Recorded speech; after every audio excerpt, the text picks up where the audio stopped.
السلام عليكم ورحمة الله وبركاته. عاملين ايه؟ يا رب تكونوا بخير. قبل ما نبدأ الفيديو، اللي ما اشتركش في القناة ينزل تحت الفيديو ويضغط على كلمة اشتراك ويفعل زر الجرس عشان يوصلكوا كل جديد.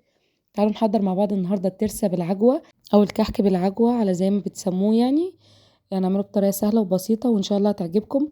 يلا بينا نشوف المقادير والمكونات معانا ايه النهاردة.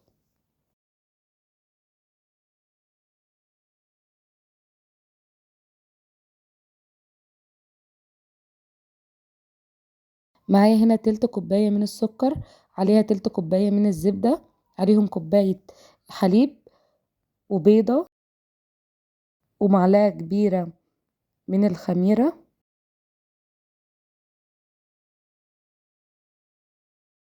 اقلبهم بقى كده مع بعض لحد ما كل المكونات تندمج معايا والسكر يدوب تماما.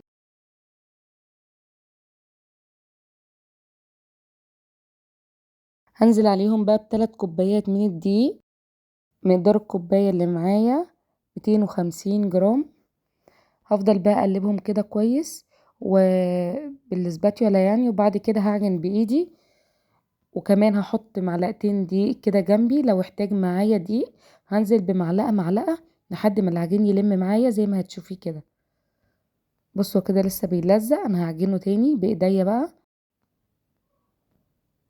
كده. العجين لم معايا خالص بالشكل اللي انتوا شايفينه ده. فضلت اعجن فيها لحد ما العجينة لمت معايا. هديها بقى رشة زيت من على الوش كده واسيبها بقى تخمر لمدة ساعة، من ساعة لربع الساعة.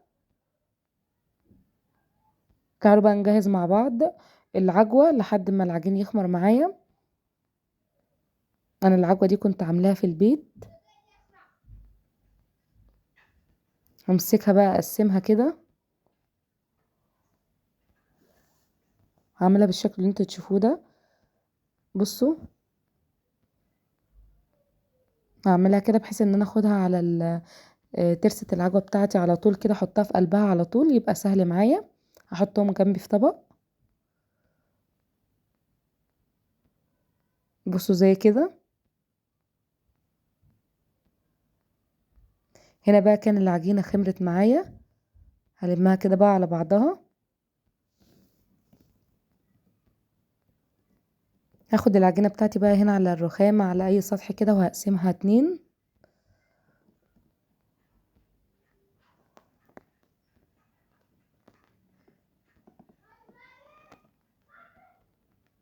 هعملها بقى زي رول كده.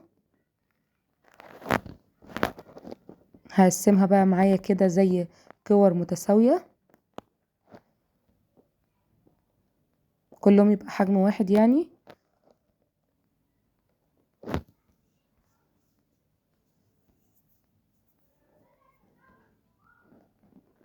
همسك بقى العجينة بتاعتي كده والمها كده على بعض. بصوا زي كده. هعملها زي دايرة كده. هعمل كل العجين بنفس الطريقة.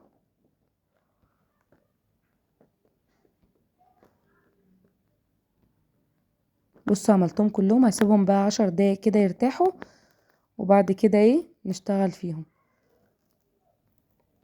بصوا هعملها ازاي.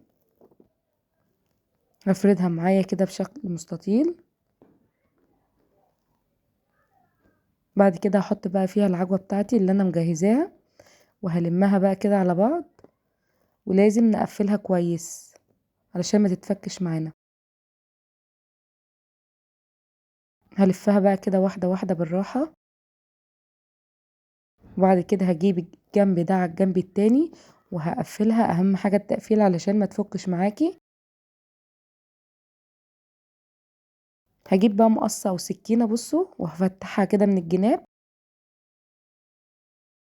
بصوا زي كده. هعمل واحدة تاني. بصوا عملتها على شكل مستطيل كده. هحط بقى جواها كده العجوة اللي انا مجهزاها وهلمها كده وبعد كده هقفلها كويس جدا. هعملها بقى كده زي ما بنعمل كحك كده.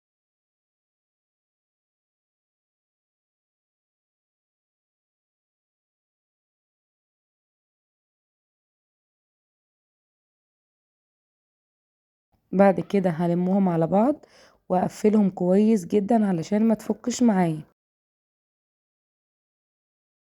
هفتحها برضو بالمقص زي التانية. هخلص بقى كل الكمية اللي معايا عشان مطولش عليكم وارجع لكم.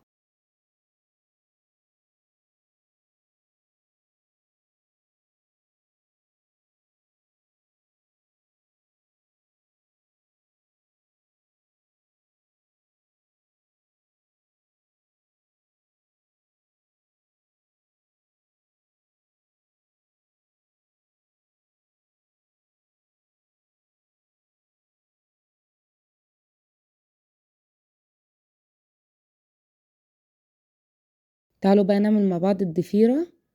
بصوا معايا 3 كور من العجينة بس صغيرة على حجم صغير. بصوا هلفها كده بالشكل ده.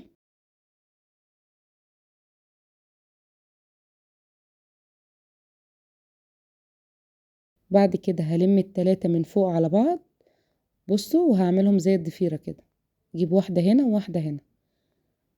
بصوا بالشكل ده لحد ما العجين يخلص معايا. بصوا عاملة ازاي، بتبقى تحفة بجد وشكلها تحفة وولادك هيفرحوا بيها اوي. بصوا هعمل واحدة تاني بلفها زي الضفيرة بالظبط. بصوا اجيب واحدة هنا وواحدة هنا لحد ما العجينة تخلص معايا. بصوا بالشكل ده. بصوا انا خلصت كل الكمية، رصيتهم بقى، حطيت ورق زبدة كده في الصواني بتاعتي ورصيتهم. معايا هنا بقى كوباية من اللبن او على حسب يعني الكمية اللي انت هتعمليها. حطيت عليها صفار بيضة او ممكن تحطي عليها معلقة من نسكافيه. بعد كده بقى هدهن الوش بتاعي كله كده عشان يبقى لونه محمر كده حلو يعني. هدخلها بقى فرن سخن على درجة حرارة 200. بصوا انا هنا رشيت سمسم. انا حطيت اللبن الاول وبعد كده حطيت السمسم عشان يلزق عليها.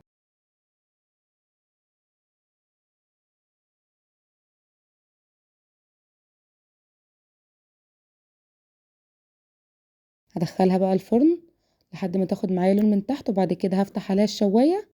اول بقى ما تاخد لون من فوق هطفي عليها واخرجها.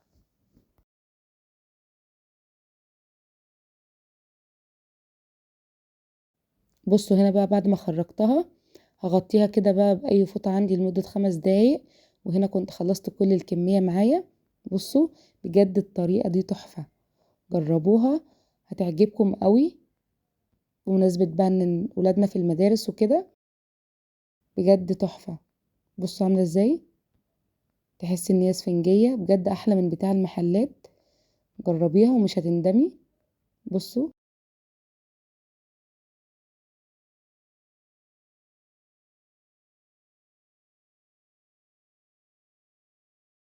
بصوا عاملة معايا ازاي. وبكده خلص الفيديو معانا. ولو عجبك الفيديو ما تنسيش تشتركي في القناة وتفعلي زر الجرس عشان يوصلك كل جديد.